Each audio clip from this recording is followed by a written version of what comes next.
खुलुमबाय रायजोफोराथ' दामानि गोबां आंनि पोस्ट नुबाय थादों जानो हागौ इउट्युबफोराव फेसबुकफोराव बिनिखायनो आं दिनै भिडिअखौ लाबोनाय जादों आरो स' प्लिज आंनि पोस्ट होनाय बा आंनि बागै भिडिअ होनायखौ बन्द खालामथ'दो अननानैहाय आं माने सहायनो हायाखै जेनेबा मानसिफोरनि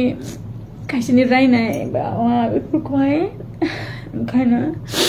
नोंथांमोना बयबो मिन्थिदों जेनेबा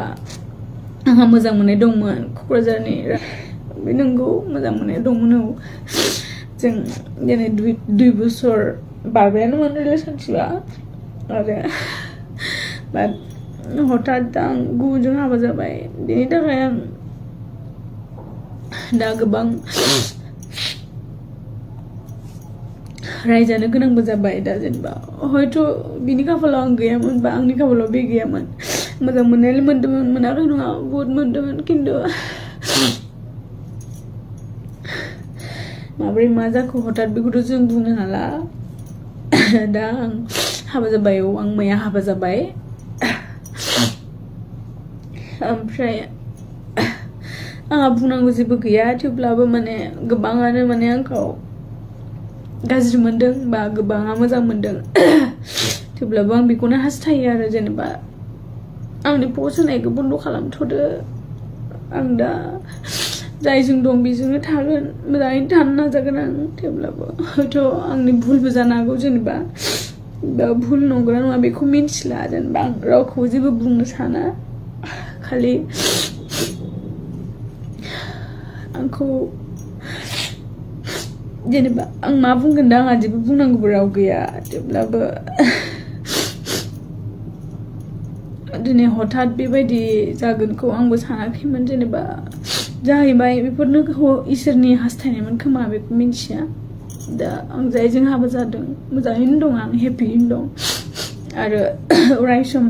मोजाङै थानोखौ आं नाजागोन आं मिन्थिगौ दा आंखौहाय गोबाङानो गाज्रि मोनबाय बा गोबाङानो सैया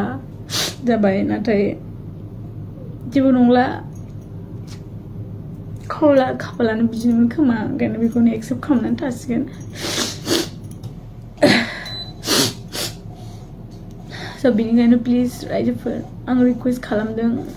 आंनि बागै भिडिअ बा शेयार खालामनायफोरखौ दोनथ'दो आरो जेनेबा आंनि भुल जादोंबाबो निमाहा होदो जेनेबा ओमफ्राय जेनेबा आंखौ लानानै आरो गोबां आर्टिस्टफोरखौबो गाज्रि बुंदों खायसेया बिदि नङा जेनेबा दिनै आंसो बे प्रब्लेमाव गोलैदों जेनेबा प्रब्लेम माने जेनेबा आंसो आंनि खाफालखौ खालामनानै लादों जानो हागौ नाथाय गासिबो बिदि नङा गासिबो मोजाङानो दिनै आंनि थाखाय गुबुनखौ गाज्रि दाबुं बा गाज्रि दासान जेनेबा आंनि जानाय जाथायखौथ' आंसो मिथिगौ बा आंखौ बुंखाबाय जेला आंखौ बुं जेबो नङा नाथाय गुबुनखौ गाज्रि दाबुं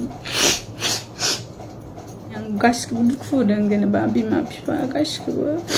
बेसे दुखुखौथ' आं मोनखागोन बाट थेवब्लाबो आं हाबाखौ जाबाय औ आं जायजों जादों बेजोंनो आङो अराय सम थासिगोन आरो आं मिथिया आंनि लाइफआवहाय प्रब्लेमखौ आं गावसो लाबोयो ना जानो गोनां जायो ना मा जायो बेखौ जेबो मिन्थिला बाट दाथ' जि जाबाय जानानै थांबाय सबनिबो खाफालाव मोजां मोननाय लिरनाय थाया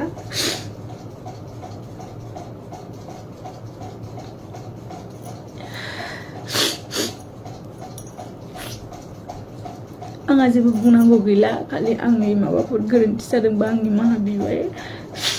आंखौ माफ खालामदो आरो प्लिज आंनि बागै भिडिअ फट' शेयार खालामनायखौ दोनथ'दो खारन आं थांनानै थानो गोसो माबा मा होनो आं नायनो हाया कमेन्ट बेफोरबायदि नायनो हाला खारन जों ससियेल मिडिया मबाइलजों थाबाय थाग्रा नालाय मबाइल लायाबाबो थानो हाया इउटुबफोरखौ नायफ्लाङो स' गासै स्क्रल खालामबानो आंनि भिडिअ बेखौ आं सहायनो हायाखै